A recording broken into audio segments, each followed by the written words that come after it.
अस्सलाम वालेकुम friends and welcome back to my channel. तो चलिए शुरुआत करते हैं अपने आज के रूटीन की। तो ये जो आप फ्रूट्स देख रहे हैं ये मैंने निकाले हैं फ्रिज से, क्योंकि फ्रिज मुझे करनी थी साफ़। और कल मैं गई थी लुलु, तो वहीं से मैं नया प्रोडक्ट लाई हूँ। ये है food processor juicer mixer grinder, जो कि मेरे पास नहीं था अभी तक। और बच्चे ज़िद कर रहे थे कि हमें घर का निकला हुआ ही जूस चाहिए, बाहर का नहीं चाहिए। तो बस इसी वजह से मुझे ये लाना पड़ा, क्योंकि बच्चे शौक से जूस पीते हैं।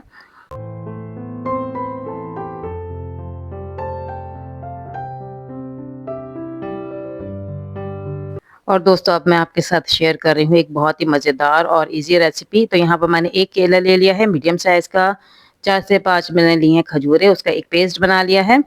और अब मैं दिखा रही हूँ आपको फ्रिज की सफाई। देखिए कितने गंदे हो गए थे बॉक्सेस। ये है फ्रूट्स एंड वेजिटेबल बॉक्सेस, जो कि मैंने काफ़ी टाइम से धोए नहीं थे और स्मेल भी आ रही थी। तो इसके सारे फ्रूट्स मैंने निकाल के बाहर रख दिए थे। और देखिए फ्रिज का हाल। जितनी बड़ी फ्रिज होती है उतना ज़्यादा सामान भरा हुआ होता है। मेरे साथ तो ऐसे ही होता है, छोटी हो या फ्रिज या बड़ी हो, सामान उसमें अक्सर भरा भरा ही रहता है। तो कभी-कभार मुझे उलझन भी होने लगती है कि इतनी कैसी फ्रिज भरी हुई है, मुझे थोड़ी-सी खाली-खाली अच्छी लगती है। तो जब ये इतनी भर गई थी तो सोचा थोड़ी हिम्मत करके इसकी सफाई कर ली जाए। तो जितना भी सामान था मैंने निकाल के बाहर रखा। जो चीज़ मुझे फेंकनी थी वो फेंक दी, जो एक्सपायर हो गई थी वो भी पीछे पड़ी हुई थी, जो कि मुझे नज़र ही नहीं आ रही थी कि कब से एक्सपायर हुई भी पड़ी हैं। तो वो चीज़ें मैंने सब डिस्कार्ड कर दी हैं। अब साफ-सुथरी से देखिए फ्रिज लग रही है और सब विज़िबल भी दिख रहा है कि कौन-सी चीज़ कहाँ पर है। वरना पहले तो बच्चों से कहती थी तो उनको मिलती ही नहीं थी चीज़ कि कहाँ रखी हुई है। बस ढूँढ-ढाँट कर आ जाते थे, ये फ्रिज में नहीं है, लेकिन वो पीछे ही रहती थी चीज़ें।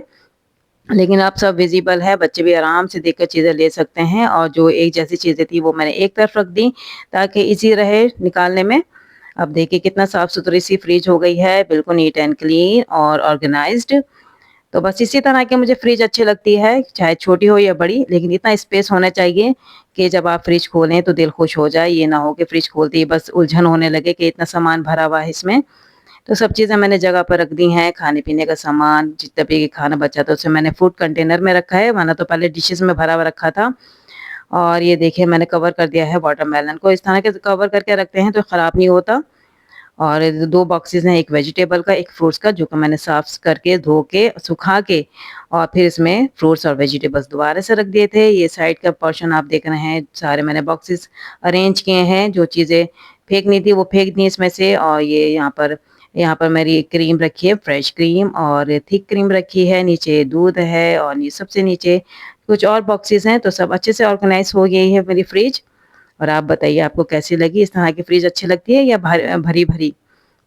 ज़रूर मुझे कमेंट करके बताइएगा। चलिए आ जाते हैं अब किचन के दूसरे कामों की तरफ। तो यहाँ पर मैंने रात को बनाए थे शामी कबाब, जो कि मैंने फ्रीज़र में रख दिए थे। अब इसे वापस निकाल लिया है सारे मैंने शामी कबाब को। अब इसे मैं रखूँगी दोबारा से फ्रीज़र में, लेकिन इस बार मैं रखूँगी इसके पैकेट बना के, यानी कि ज़िप-लॉक बैग में इसको भर के रख दूँगी फ्रीज़र में।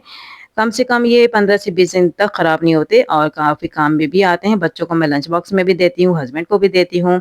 और लंच डिनर में जब कुछ दिल नहीं करता बनाने का, तो मैं यही शामी कबाब दे देती हूँ पराठे के साथ। तो काफ़ी मैं शौक से बनाती हूँ और बच्चे शौक से खाते भी हैं। मुझे बहुत पसंद है शामी कबाब। तो जब भी कीमा आता है घर पे, तो मैं ज़रूर ये बना के रखती हूँ। और देसी घी ख़त्म होने को था, तो बस थोड़ा-सा बचा था।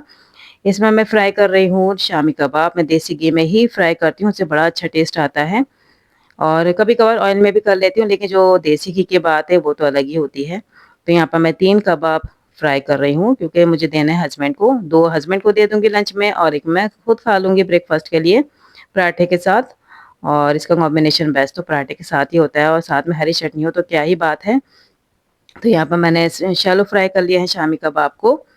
और अब मैं तैयारी कर रही हूँ हस्बैंड के लंच की। तो यहाँ पर मैंने दाल और सब्ज़ी तो दे ही दी थी, साथ में शामी कबाब भी रख दिए हैं, क्योंकि ये कुल्ले के साथ शेयर करते हैं। और यहाँ पर मैं रख रही हूँ ऑलिव्स, ब्लैक ऑलिव्स, जो कि मैं कल रात को ही लेकर आई थी लुलु से।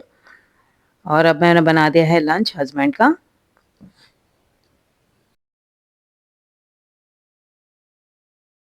चलिए आ जाते हैं उसी रेसिपी की तरफ जिसकी मैं बात कर रही थी शुरू में। तो यहाँ पर मैंने बिस्किट लिए हैं, 2 तरह के बिस्किट है, एक तो डाइजेस्टिव है, एक है चॉकलेट फ्लेवर के। तो दोनों को ही मैंने बारीक पीस लिया है। साथ ही में मैंने डाला है कोको पाउडर 2 चम्मच, ताकि अच्छे से इसमें कलर भी आए और फ्लेवरफुल भी हो जाए। अच्छे से पीस लिया है मैंने बिस्किट को।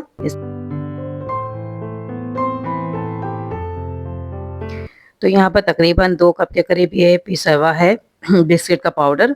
इसमें मैंने वही मिक्सचर मिला है जो कि मैंने शुरू में बनाया था खजूरों का और केले का।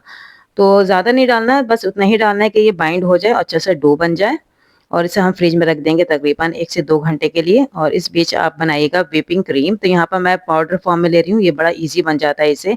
व्हिपिंग क्रीम जो आती है वो भी ले सकते हैं, लिक्विड वाली जो आती है, और इस तरह के अगर पाउडर मिलते हैं तो वो तो बहुत ही सही रहता है। बस आप 3 सैशे डालिए, यहाँ पर मैं 3 का यूज़ कर रही हूँ, और ठंडा दूध डालिए। बस ये 2 चीज़ें डालनी होती हैं, और साथ में वनीला एक्सट्रैक्ट डालना चाहे तो डाल सकते हैं, और वरना ज़रूरत नहीं है उसकी, स्किप भी कर सकते हैं। तो यहाँ पर मैंने ठंडा दूध डाला है वनीला एक्सट्रैक्ट, और इसे बीट करेंगे हाई स्पीड पर तकरीबन 2 से 3 मिनट, ताकि अच्छे से व्हिप्ड हो जाए। और फिर इसे कवर करके रख देंगे फ्रिज में 1 से 2 घंटे के लिए, ताकि अच्छे से ये थिक हो जाए। हमें एक्चुअली इसका थिक फॉर्म ही चाहिए। तो ये देखिए, इस तरह मैं पलट कर भी दिखा रही हूँ, अच्छे से गिर नहीं रही। इसका मतलब ये है कि अच्छे से ये व्हिप्ड हो गई है, मतलब विस्क हो गई है। अब इसे फ्रिज में रख देना है 1 से 2 घंटे के लिए कवर करके।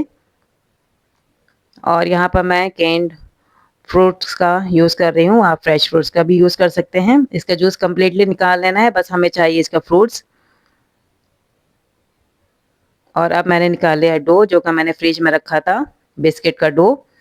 2 बटर पेपर के शीट्स लिए मैंने, एक नीचे बिछा दिए है, इसके बीच में रखेंगे बिस्किट का डो, और ऊपर एक और बटर पेपर रखेंगे उसी साइज़ का, और इसे बेल लेंगे हल्के हाथों से, ताकि टूटे भी नहीं और अच्छे से फैल भी जाए।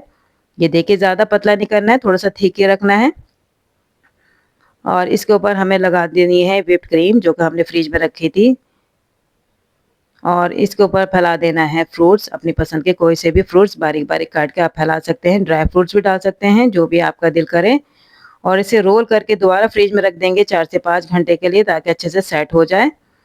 तो रोल आपको इस तरह करना है, मतलब जो आपका बटर पेपर है उसमें ही रोल करते हुए इसे इस तरह का लॉट बना देना है, जैसे कि मैं आपको वीडियो में दिखा रही हूँ। दोनों तरफ से अच्छे से सील करके फ्रिज में रख देना है 4 से 5 घंटे के लिए, या फिर ओवरनाइट भी रख सकते हैं। और जो बची हुई व्हिप्ड क्रीम थी उसकी मैं आइसक्रीम बना रही हूँ। एक कंटेनर ले लिया है मैंने, फूड कंटेनर, उसमें मैंने डाल दिया व्हिप्ड क्रीम और डाल दिए हैं मैंने फ्रूट्स, और मिक्स करके रख दूँगी फ्रीज़र में 4 से 5 घंटे के लिए, ताकि ये आइसक्रीम बन जाए। अच्छा, ये जो मैंने व्हिप्ड क्रीम ली थी इसमें मैंने शुगर नहीं डाली, क्योंकि जो पाउडर आती है इसमें ऑलरेडी शुगर मिली भी होती है। बस हमें इसमें दूध मिलाना होता है और वनीला एक्सट्रैक्ट, और बन जाती है हमारी व्हिप्ड क्रीम, इसलिए मुझे ये ईज़ी रहता है। और ऊपर से मैंने कुछ चोको चिप डाल दिए हैं, और चॉकलेट सिरप डाल के इस पे मैंने क्लिंग रैप लगा दिया है, ताकि आइस क्रिस्टल ना बने। और रख दूँगी इसे फ्रीज़र में 4 से 5 घंटे के लिए, ताकि अच्छे से सेट हो जाए।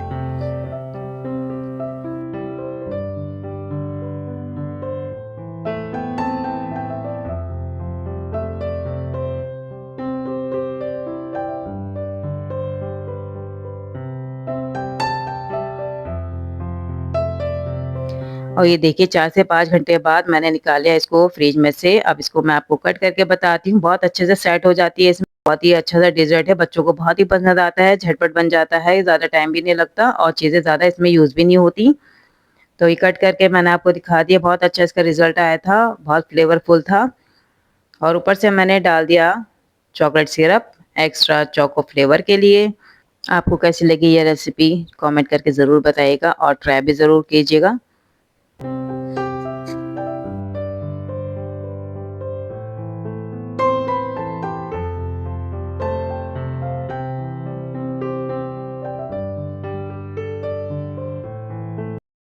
और आइसक्रीम भी अच्छे से सेट हो गई थी 4 से 5 घंटे बाद, तो उसका रिज़ल्ट भी मैं आपको सामने पेश कर रही हूँ कि इतनी अच्छे से सेट हुई थी।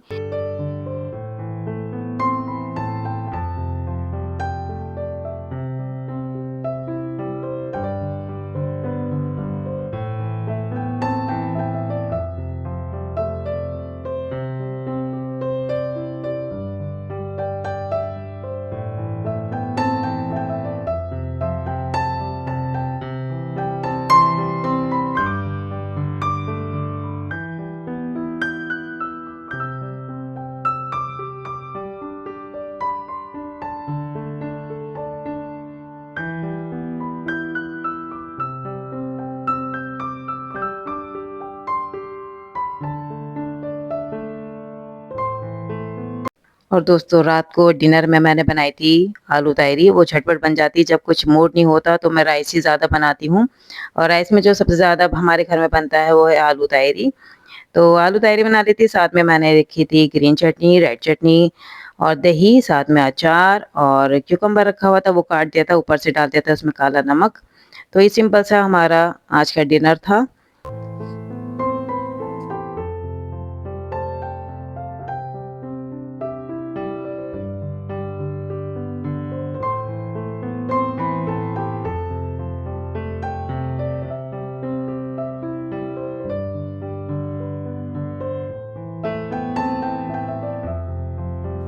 काफ़ी टाइम से फ्रिज में गाजर पड़ी हुई थी, सोचा उसका यूज़ कर लिया जाए। तो यहाँ पर मैंने कुकर लिया है, उसमें डाल दिए हैं 5 से 6 गाजर मोटी-मोटी काट के और पानी डाल के इसे 3 से 4 सीटियों में हमें गला लेना है गाजरों को, फिर अच्छे से मैश कर लेंगे।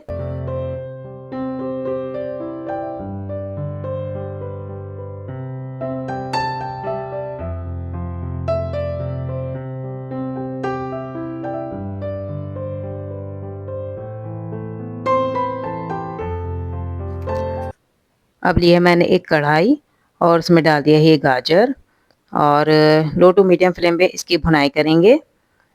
और साथ ही में मैंने दूध डाला है 1 कप के करीब और डाली है थिक क्रीम।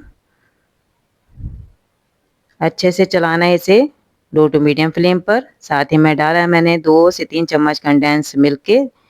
ख़त्म हो चुका था तो मिठास को बैलेंस करने के लिए मैंने चीनी भी डाल दी थी 2 से 3 चम्मच, ताकि मिठास बरकरार रहे। कंडेंस मिल्क कम था इसलिए मैंने चीनी ऐड की है और कंटिन्यूसली इसको चलाना है। इसका जितना भी दूध है उसको रिड्यूस करना है। यहाँ पर मैं इलायची पाउडर डालना भूल गई थी, वो भी आप ऐड कर दीजिएगा, हाफ़ टी स्पून इसी टाइम। और कंटिन्यूसली चलाते हुए हमें इसकी भुनाई करनी है। और बीच में मैंने डाल दिया है 1 से 2 चम्मच देसी घी के, ताकि ये अच्छे से भून जाए और इसका जो हमने घी डाला है वो सेपरेट हो जाए। बहुत जल्दी बन जाती है रेसिपी। यहाँ पे मैं खोए का जो यूज़ कर रही हूँ वो होममेड है, जो कि मैंने मिल्क पाउडर से बनाया था। और टूटी फ्रूटी भी मैंने घर में ही बनाई थी, वो भी मैंने इसमें डाल दी है। ड्राई फ्रूट्स काट के डाल दिए हैं, तो बन गया ये झटपट सा गाजर का हलवा, जो कि हमने बनाया है। थोड़ा सा कुकर में भी बनाया है, थोड़ा सा कढ़ाई में भी बनाया है।